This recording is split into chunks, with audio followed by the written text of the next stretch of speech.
Powered by Rev Media and in partnership with TSN, it is season 6 of the Ray and Dregs Hockey Podcast, and it is presented by Canadian Club Whiskey. And new to their amazing invitation series is the Canadian Club Classic 18-year-old high proof, full-body whiskey. It's delicious. The aromas of caramel, toffee, spicy vanilla, rich oak, butterscotch, it's all in there, and it is so smooth on the shelf in October. And Ray, we present this episode recognizing the National Day for Truth and Reconciliation. This day pays tribute to the children who never made it home from residential schools, along with survivors, their families, and their communities. It is a National Day for Truth and Reconciliation. How was your weekend, my good friend? You had lots of golfing, a little downtime, watching kids play soccer?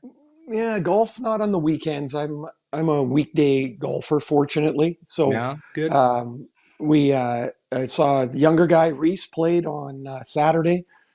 So that was that was great to watch him. And Riley, our older guys in the Whitecaps Academy and their under 18 team played in Denver.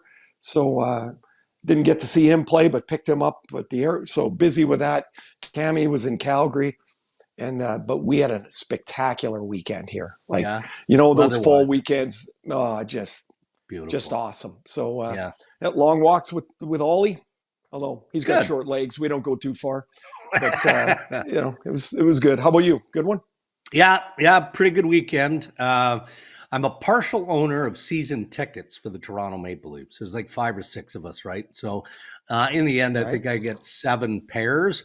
But yesterday, is all about drafting the games, right? So it's just a snake draft. So guess which game went first overall? Maple Leafs hosting Edmonton. Yeah, Edmonton. Whatever date it is. It's like November 16th. But I picked number 2, and I took Toronto's first home game against the Montreal Canadiens. Only because of the history, the rivalry, the shenanigans of the weekend, which we're going to talk about here momentarily in headlines. Garth Snow is going to join us on the podcast. Was he a teammate of yours with the Islanders, or did you not overlap there? No, I didn't. We missed somewhere. He was. I think he started in Quebec, right, and then ended up in Philly for a long stint, and had a long career. Walk on, I think, at University of Maine, and parlayed it into a good NHL career. One of my favorite NHL general managers. Not because he spoon-fed me, he actually didn't. But, if you weren't on your game as an insider or a reporter and you're pestering Garth Snow, he's coming right back at you. Like, he's so sharp-witted and just does not tolerate fools. So I always enjoyed my back and forth banters with Garth Snow. So looking forward to catching up with him. Headlines, Ray, brought to you by Tim Hortons. Delicious new deal at Tim's. Get a $3 classic breakfast sandwich with a purchase of any size, hot or cold coffee. That's a pairing that you just cannot ignore. Head to your local Tim Hortons today. And I teased the Montreal Canadiens, Toronto Maple Leafs rivalry. It's, I guess, to use the cliche age old because you go back to the glory days, blah, blah, blah. This weekend, things got a little feisty. Saturday preseason. And it started early as Cedric Pare, a forward trying to make the Toronto Maple Leafs, tagged Patrik Laine, who was breaking into the offensive zone. Now, as we're recording this Monday morning, we don't know the full extent of the knee injury to Patrik Laine, but it'll come out at some point, I'm sure, today or perhaps as late as tomorrow being Tuesday. It set the tone in that hockey game. But first of all, understandably, appreciably, there was backlash from the Montreal Canadiens and from the fan base. They thought it was malicious. They thought the hit was terrible. It was dangerous. I thought it was a penalty, Ray. But mostly because of the injury on the play. I didn't see it as malicious as the fan base and some of Laine's teammates. With the hit, what do you think? Well, I don't think it's an attempt to injure. What I do think is it was ill-timed and ill-executed. And there, in like if you look at the play, Laine doesn't take a stride for about 10 feet before the hit. Right. It's not like it was a last minute shift of feet where, Mm-hmm. you would see players, bang knees on somebody that changes direction in a hurry. His legs are wide. It is a relatively stationary by NHL standards target if you're going to make that hit. But it was ill-timed. It was ill-delivered. And it doesn't look like there's going to be great news coming out of No. that. I mean, just you look at the still photo of it and you're like, oh, the only hope is that like these guys are young and their legs are super strong, that it would be able to withstand that. But this is a hit you would see more in the American League than you'll see in the NHL. And there's a reason that players don't get from the American League to the NHL. And some of it is just, some of it's ability, some of it is read of the play, some of it is execution. And you got a 25-year-old guy that's, it's early in the game. He's probably jacked to be playing, and he's trying to do his job, and he delivers a hit that he just really shouldn't try to make in that play. The only play to make there is to move your body and slow Laine's progress. That's all you got to do, because he's chipping the puck in. If you slow his progress, it's done. The play's over. The far D gets it. He shoots it around the boards. But the delivery of the hit is the problem. It's not malicious. It's, as I said, it's ill-timed and ill-executed, and it just does not. It did not look good for Laine. And then soon after, of course, you've got Arber Xhekaj, and that's part of his toolbox, right? I mean, he's in the lineup.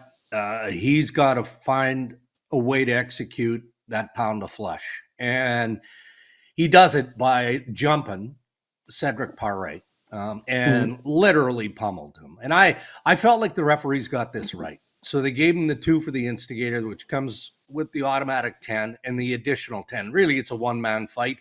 He's thrown out of the hockey game. That felt like the right call for me. But what it did was it encouraged just exaggeration, right? I mean, there were some from Toronto's perspective who wanted to liken this to Todd Bertuzzi on Steve Moore, years and years ago. Well, it wasn't that for me. But then I'm thinking of, okay, then Toronto's perspective. I remember when Morgan Rielly got suspended, right? For the hit on, was it Ridley Gregg, right? Along the wall. Right. And at the time there was someone saying, well, that's Dale Hunter. You got to throw. Okay, let's just pump the brakes here. I mean, did George Parros get this right with the maximum allowed fine of $3,385.42, or was it worthy of a game or two? Well, I think I'm fairly consistent with this. I often want the suspension to be more hardy than the league hands out. I thought he should have got a game for sure, a regular season game. Okay. It does no good to suspend for a preseason game. Who cares? No, nothing. Right? Nothing. I thought he should have got a game for sure. Those incidents you mentioned, the Bertuzzi and Hunter ones, to the plays. There's 1,000 plays between the Morgan Rielly hit and the Dale Hunter hit. There was like 1,000 plays. And so I know everybody's all excited and amped up. I got to say this though, like for almost everybody that's listening to this podcast, who, with all due respect, hasn't played at this level or this intensity of a job of playing hockey. When a player gets hurt and you're sitting on the bench, it's really hard to describe the way the needle hits red on the whole bench. It's not like you can say, oh, you got to take a step back. That's not part of the game. And no, Jack, I shouldn't do that. But the needle's on red. And again, you can say, oh, he should take a deep breath and and the team should just, you got to let that go. You let the officials in the league handle it. But it doesn't make it right. But in a sport like hockey or like football, where there is so much collision and so much physical intensity, sometimes there's, Brian Burke used to say it. The reason he liked fighting was it lets the steam off. It's like taking a kettle. You let the steam off and then it's gone. And I could see why that happened. Like when I saw the hit and then what happened afterward, I was like, oh yeah, I didn't. I mean, to me, it wasn't a surprise. It was certainly more common when I played, but it didn't. That response, but I wasn't surprised by it at all. Yeah. So in saying all that, and normally I push back at the theory, okay, well, you had to, and I still thought and I still thought he should have been suspended for a game. It doesn't. Is it part of the game? I guess kind of, sort of, but it doesn't mean it's right, and it means that he should have been suspended for a game. In my world, anyway. In your world, yes, and I appreciate that. But does it matter that George Parros essentially played the same role and might even have another layer of understanding of what Arber Xhekaj was thinking? Not how he executed, but would Parros go, okay, I've been there and I've done that, and it just doesn't elevate to a suspension for me. Well, if he does, I think that's dangerous. I really do, because you can't equate it. If you're the person handing out discipline, you have to be able to take a step back from your playing day. It doesn't matter what it was like when George played or when I played. Like, who cares? It's about what it is today. That's the standard. That should be the standard. Right. Yes, you can look back historically, but you can't look historically like to the Dale Hunter hit. That was in 1993. It was 30 years ago. Who cares? Yeah. And Dale Hunter got 21 games. Yeah. Right? I remember when that suspension was handed out and they said this could be a new level of justice in the NHL. Well, it wasn't, because, it just isn't.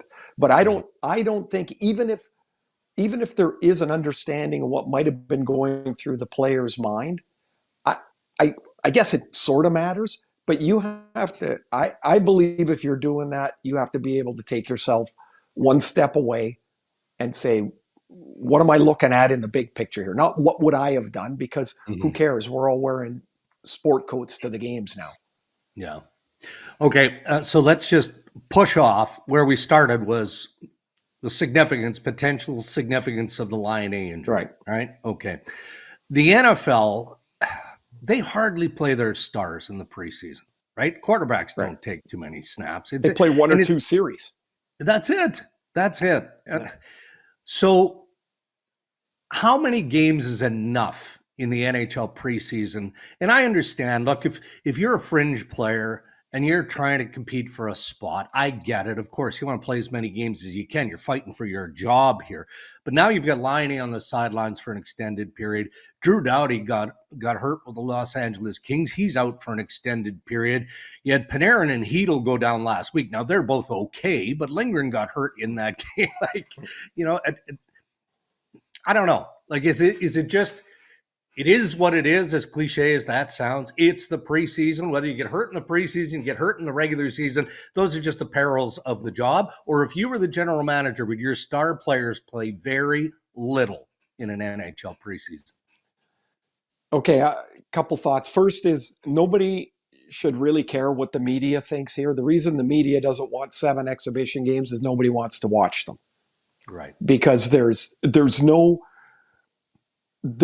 job race anymore. Each team has maybe 1 or 2 players that are fighting for a job, and the rest of the players are fighting for their spot on the pecking order in the organization. Can I move up? Can I be the first call up? Can I be one of the depth players they would consider? That's basically what you're doing. How many games is enough?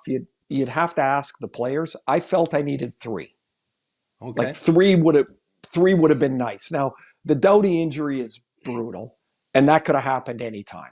Like, it was really not much of a play, like it wasn't much of a dangerous play at all. It just, I think that's an example of the peril of the game, that Yeah. you can try and limit as much as you can, but sometimes somebody's going to get hurt. The problem becomes, in my opinion, with the number of games, is you're not going to play your best players or your NHL roster. You're not going to play them all 7 games. No. So you get these rosters that are all over the map. In 1993, I broke my leg. I missed 3 months. I went to the American League. Al Arber sent me down there to go play a couple of games before I came back. I played 1 game. I was supposed to play it more. I played 1 game and I came back. I drove back. I played in New Haven and I drove back. And the next day, Al said, "What the hell are you doing here?" And I said, "Al, I called myself back up." And he said, "Like, what are you talking about?" And he said, I said, "I'm going to get killed there in the American League." I'd been away from the American League for so long. Yeah. The pace of the game was different. It was far more erratic. And I find that the danger of disparate lineups with players of all different skill levels and stuff is that people get hurt because the game is chaotic. Yeah. And here's the other thing. Managers will tell you, you're saying about a young guy trying to make their place. Managers and coaches will tell you, it only sort of matters, because depending on what lineup the other team's playing, you're not playing against an NHL lineup. They're not really getting a read. No. You're getting a guy playing against an NHL jersey filled by other people. Yeah. And so I get it, hockey-related revenue and all this stuff but there's got to be some way to limit the games to be more effective for prepping for the season. Because really that's all that preseason is now, is a prep for the season. There's no more fight for the job. Wow. Or, your managers get on the phone and Kent Hughes says to Brad Treliving, "Here's who I'm dressing." Okay. Well, but the problem with that.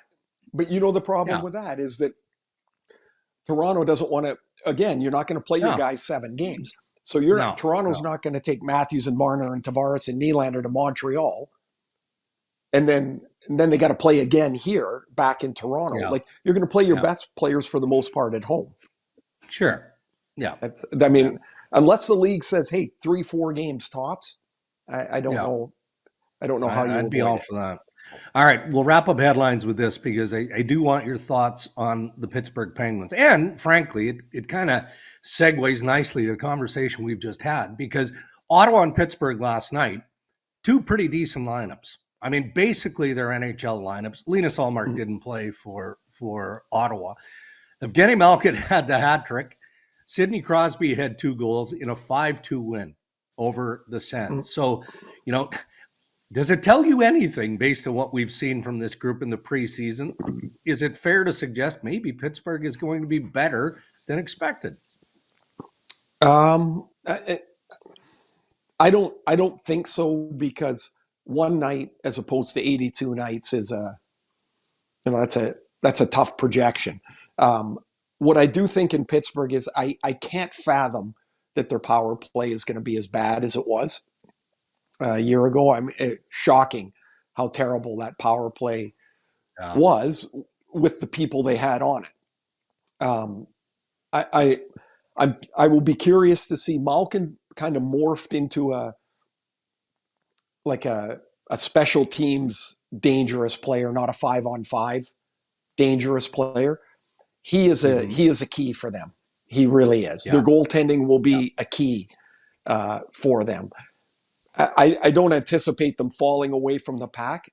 Can they be a playoff team? Yeah, I think so. Although they're coming off a couple of misses, right? It's hard to get back in. As for Ottawa, although I will say it is encouraging to see that the goals came from that Malkin was involved. I mean, Sid had a fabulous year last year. As for Ottawa, is is there a goalie maybe more important to their team's success than Oh, Ullmark in Ottawa? I mean, no. they've been looking for somebody since Craig Anderson and probably before that, but Anderson gave them very quality goaltending. But man, Yeah. Ullmark is essential for them. Yeah, good dude too. We'll try and get him on the Yep. podcast at some point as he settles into Ottawa. Good stuff, Ray. Those are your headlines. Thank you to Tim Hortons. A new deal is at Tim's. $3 for a classic breakfast sandwich when you buy any size hot or iced coffee. You heard that right, just $3 for a classic breakfast sandwich with Canada's favorite coffee. A $3 deal you won't want to miss. It's time for Tim's. Our interviews on Ray and Dregs brought to us by Canadian Club Classic 18-year-old High Proof.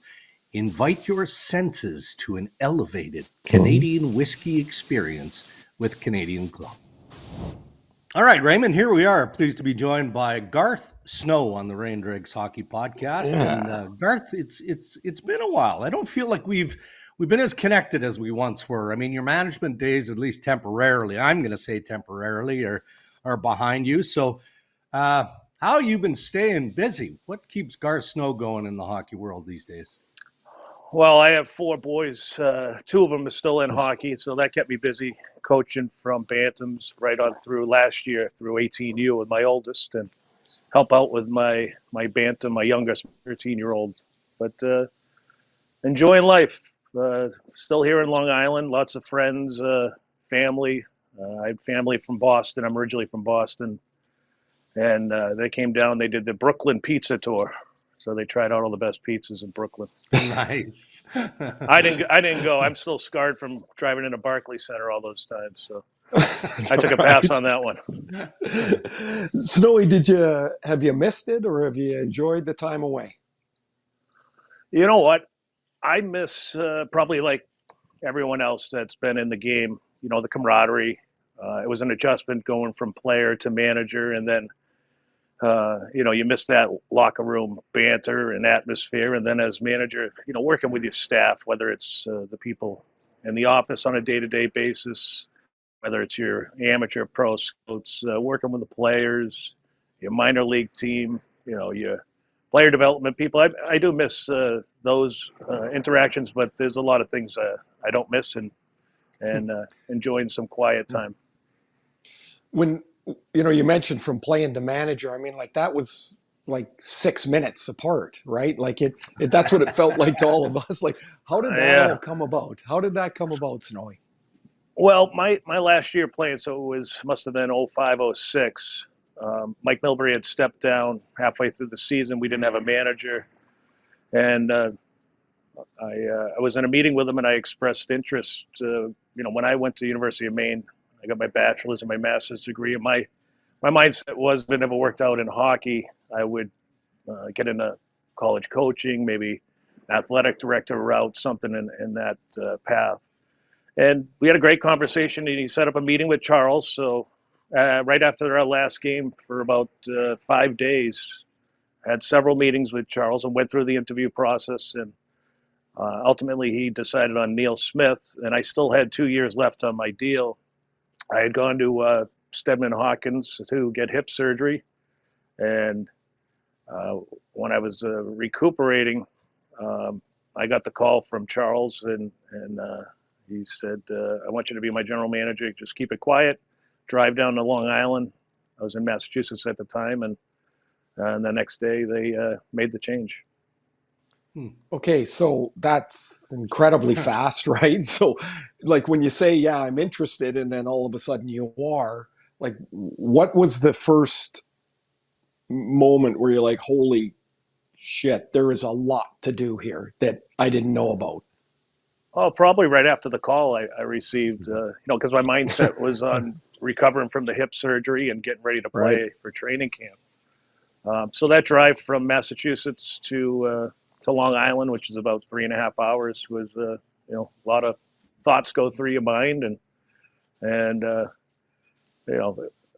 fortunate for me, I had a lot of great people that I was familiar with, from Joanne Holloway, who was there since Bill Torrey days, to Rich Ray. You remember Joanne? Yeah. She's the best. Yeah, the best. Yeah, she is the key cog of that organization. You know, from Ken Morrow, everyone knows his resume as an Islander, 1980 Olympic team, obviously winning the gold, from just a tremendous amount of quality people around me, which really eased the transition. And I think the one strength I had from being a player, and at that point of my career, I had a front row seat, so I knew players in our league on a basis probably a scout that maybe sees them 10 times a year from a press box wouldn't comprehend. And then I also knew our own organization from young players in training camp, the players we had.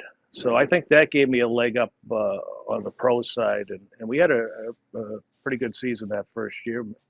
Kind of snuck into the playoffs on a shootout with Wade Dubowitz's famous poke check. Right, on Long Island. right. And I think in that regard, it was probably an easier transition actually building the NHL team. So you haven't managed for a bit. Your contract expired with the Islanders this summer. I mean, you talked about before we started recording coaching with your son's teams. So how eager are you, Garth, to get back into hockey operations in some capacity? And is it management based on your experience, or could you see your hockey world professionally morphing over to the coaching side? Well, for me, so 25 years from player to manager is a long time. I know you guys have been doing it. Probably Ray, you're a lot older than me. You probably almost at 50. Wait a now, minute, right? I'm looking over here. It's pretty close, man. Yeah, but I would say the one thing, and maybe you guys get this feeling that you're always on the road. It seems like, especially when you have a young family, there's a little guilt that I would feel about not being around for certain things. And it could be as simple as them coming home from the bus and greeting them, going to their games or something to do at school. I did feel a sense of guilt at times, and that goes with the job. And I know you guys go through it, what you're doing now. So a part of me, as the kids get older, it might be something that if it was a right fit. I had a very special relationship with Charles Wong, obviously, and very family-oriented person that wanted the organization to be kind of treated like everyone was family. And I know there were a lot of shots. We were going through a rebuild, and we weren't in the best place as an organization financially, playing out of the Coliseum. So we took a lot of hits. But the one thing we did, from management to coaches to trainers to players, we were tight. And if you talk to any of those players from that era, from a Kyle Okposo, a Franz Nielsen, right on Brock Nelson, right on through to all those players, people would take shots, but it would never fracture the locker room. So that was something special that we built here. So I don't know, that's a long-winded answer for you there, Dregs, but if the right opportunity and the right group or person to work for came to fruition, I'd be all for it. But I'm not a networker. I'm not actively pursuing anything. We have our banter and our texts.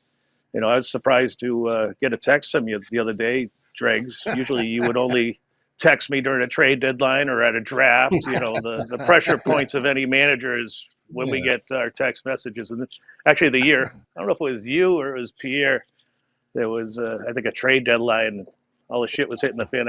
I started calling all you guys, go, how's it feel? While I was he did. I tried to bug you, and you guys are in the middle of something.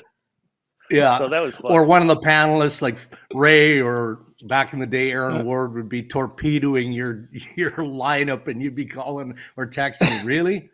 Like, what are you guys doing there? You're annihilating my team, and you want me to help you? Yeah. No, but mine was after I was done with the Islanders that next year. I couldn't wait to just text you guys or start calling you during your busiest time, just to see how you guys like it. Hey, Snow, you mentioned something kind of, so I just looked at it. You're 4 years at University of Maine, right? I looked at some of the players that went through there. Like, what a collection of players you guys had there, and what are the chances that a college program has two NHL goalies sitting on their doorstep like you and Mike Dunham.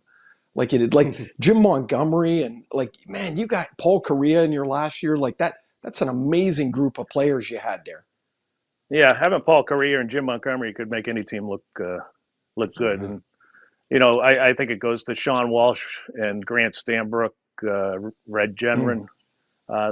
We had a great coaching staff, and really, I think the credit always goes to the coaches for recruiting all of us. And I walked on there, so I wasn't heavily recruited by any means, but to get some of the special players that went through there, you don't do that with a great recruiter and a good coaching staff. Well, Monty mentioned something last year. We were doing a Boston game, and somehow we came up with, we were talking about Maine or whatever, and he said, nobody really knew when you showed up there that because you walked on, right? Mm-hmm. I walked on with a promise of a locker room stall, and I'd be the third goalie behind Scott King and Matt Del Giudice. And when I got there, I got my locker room stall, but I had to share it with two other players. It was pretty jammed up in the corner. Small detail, eh? That was a detail. Yeah, so I was supposed to redshirt, and both goalies got hurt. I got pressed into action. I can remember Michigan State at the time was number one with Roddy Brindamore came in, and I got smoked 6-3, and then goalies got health. Ended up redshirt my second year. So I ended up spending 5 years. It was a great experience. Loved it up there. Alphon, if you haven't been to a college arena, it's pretty electric. You're well known through your days of being a pretty funny guy. You always had a quick wit. I was telling Dregs, I've told this story 50 times. So I'm playing. I forget where you're playing. Maybe Philly, probably at the time, and I'm standing in front of the net, and I'm like I'm setting up a screen, and he says during the play, "Is this a screen?" He was just looking straight over top of me. I go, it only works if you stand up, Ray. I was so pissed. I was like, "What?" He just totally mocked me. You guys probably scored a couple of goals, so I ended up losing on that one.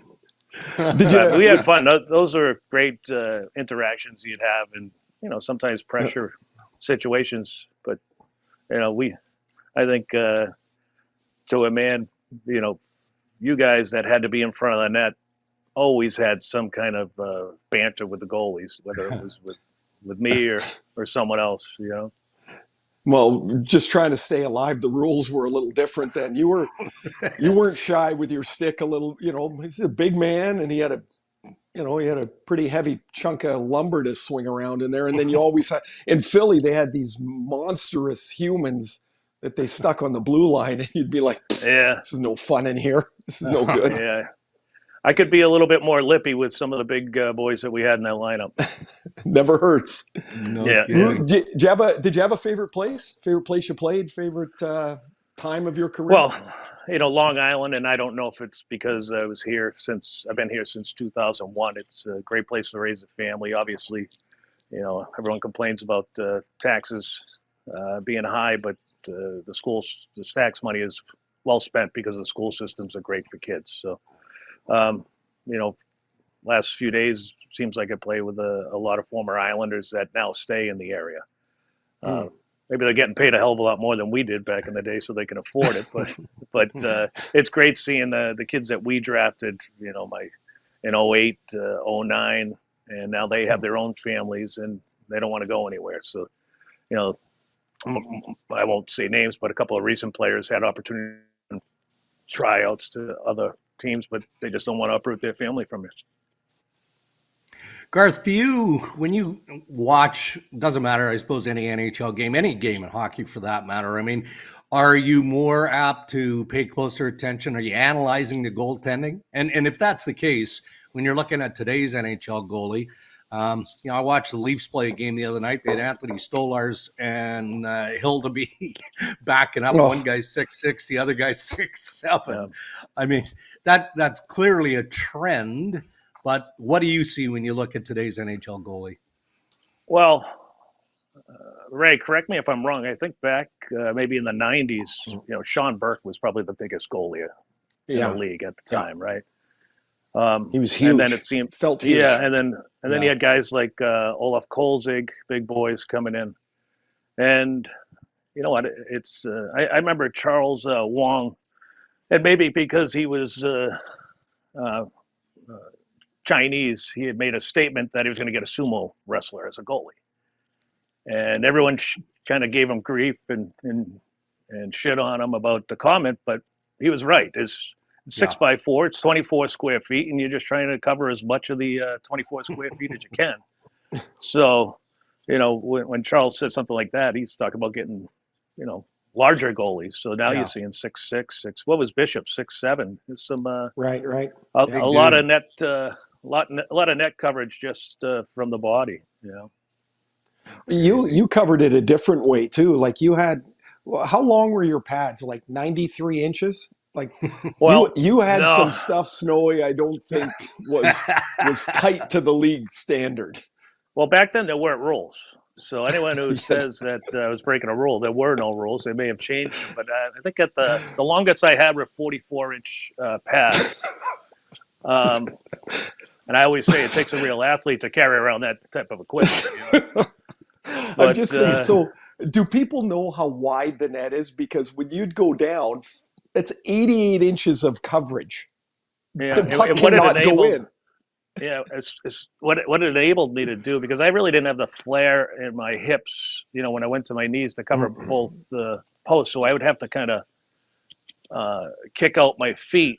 And what I found back in the time is there was a lot of goals going 5-hole. So I worked with a goalie coach, Francois Allaire, when I think he might have been in I think he might have been in Anaheim. So I drove up, and he just taught me a lot of things to do from his history on treating pads like walls. There's one wall, two wall, and then behind you put the knee protectors, a third and fourth wall. And he goes, it's like a prison. The more walls you have, the less likely the inmates are going to escape. So that just transition to me is how to create enough walls to keep the puck from breaking through. Well, he was in Anaheim because when Xhekaj was, you know, at the peak of his play, every time he'd drop in a butterfly, his chest protector would shoot up. Go up. He looked like a turtle, and all of a sudden there was no room. Man, the prison, I've never heard that. That is awesome. I love that. And there were ways to do that with your chest protector. You didn't want it too long. This is what I found. So when you had a goalie cup is, you know, up top is kind of thick. If you could build that up, and when you went down and have the bottom of your chest protector, jam up against that, that's how you get the lift. Yeah. Oh, see, and here we are. We're all just working away trying to score, and you guys are cheating like mothers in there. That's not cheating. You got to stay ahead of the rules, man. And if you notice now, and goalie's going to hate me, but I don't care.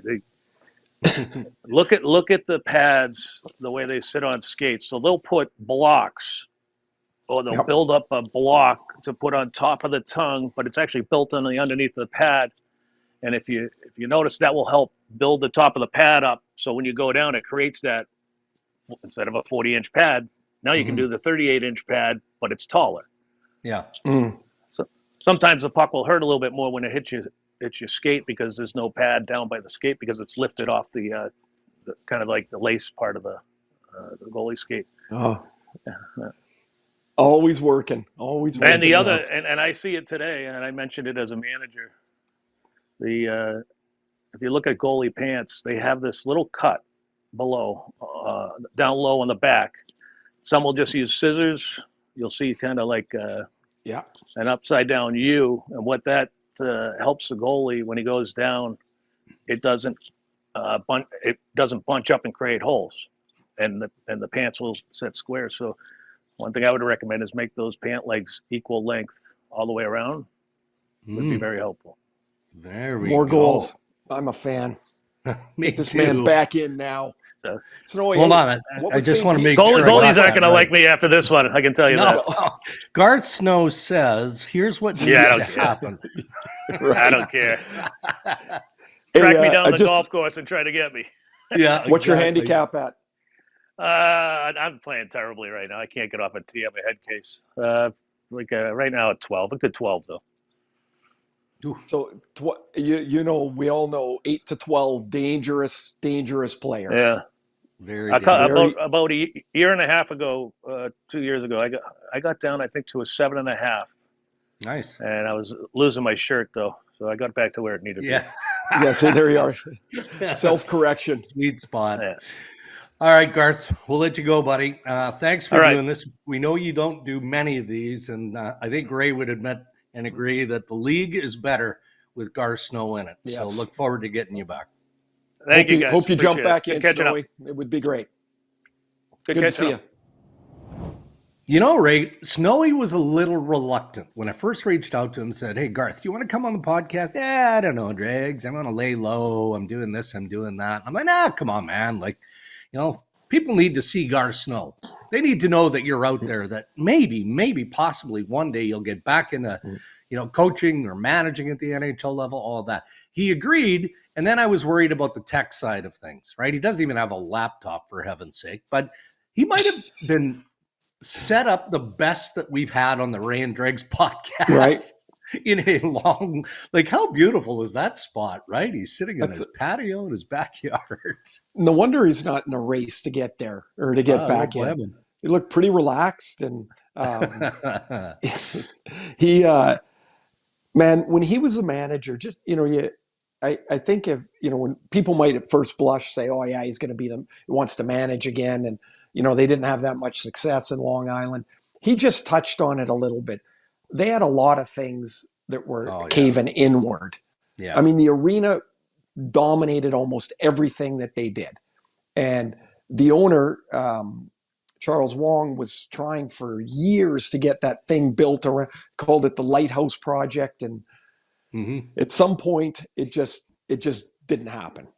Yeah. It didn't happen. And then they revitalized it, and then it didn't happen. And they ended up in Brooklyn. And so they were bailing water there a lot of the time that he was the manager. They had some really good years there, some really, really exciting teams. They scored a lot.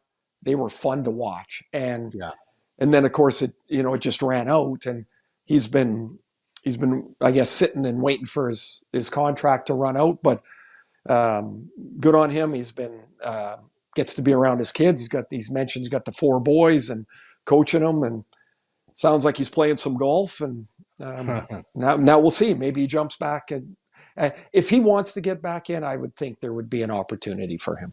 I would think so, right? Like, I mean, I do. I really do. He's just such an outside the box thinker too. Not crazy stuff, but he thinks the game. So, yeah. And by the way, I did enjoy some of that goaltending info. Cheaters. They're such. And how about the shot at the existing goal, the current goalie? Yeah. Make the pants all one length. I'm going to send that right to Kay Whitmore at the NHL. Oh, he's going to love you, and by extension, he's going to love Snowy for that one. All right.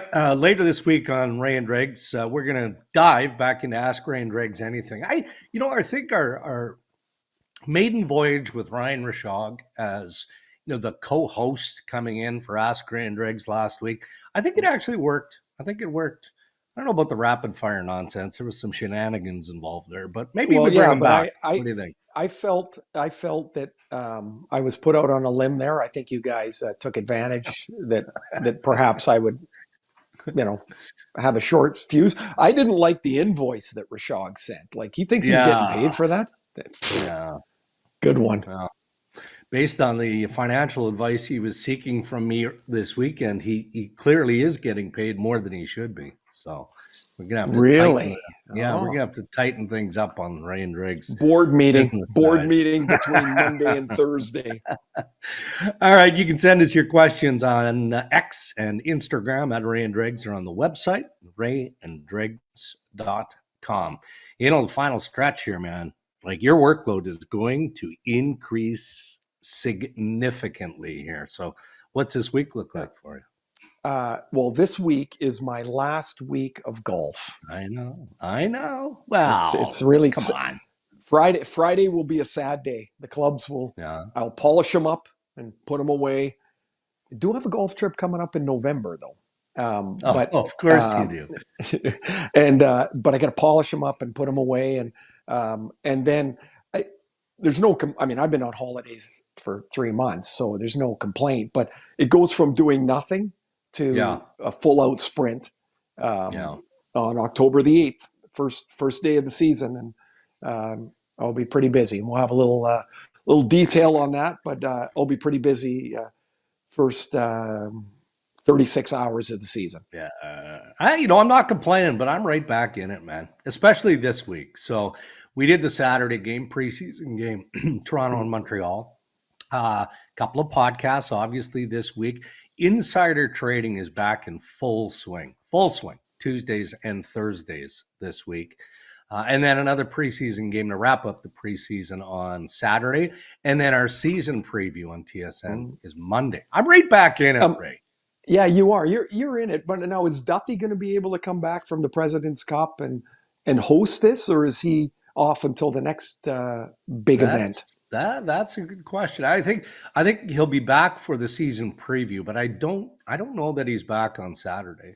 He's really not. He's really elevated to non-grinding status, hasn't he? By the way, did you see put on the men's medium that Doughty was wearing on set for Overdrive the other day? I thought it fit perfectly. Although, again, I was in studio with him on Saturday. Yeah. I'm proud of that man. He has put in the work and he looks tremendous. He looks completely different. He is. The word grind and crack me up, but man, he is dug into that. And he has. Although I would say sometimes you put on an article of clothing that's just too small. Yeah, and that was the case there. But all right, buddy. What was the first thing you thought of there? Sausage casing? Sausage casing, which I mentioned on social media and I got ripped for. It's did you? Yeah, it's a Western Canadian thing, right? Like, I mean, if you've ever made sausage, you know what the meat goes into a casing. It's a sausage casing. It's supposed to be tight fitting. I didn't think it was that hard. And so, what were they saying? It was too harsh? Yeah, no, they just didn't understand it. They just didn't get it. They didn't. What do they think their sausage comes in? Intestines. It just stays. No, but I mean, what do they think it holds together? Is it just? I know. Like a. Anyway, enjoy your sausage, people. All right, buddy. Have a good week, and we'll reconnect. Thursday? Thursday it is. All right, sounds good. Thanks for listening, everyone. Thank you to our sponsors who continue to support Ray and Dregs and make this podcast possible. Our title sponsor, Canadian Club Whiskey and Tim Hortons. Yes, thank you, everybody. Stay safe. We'll talk to you again later this week.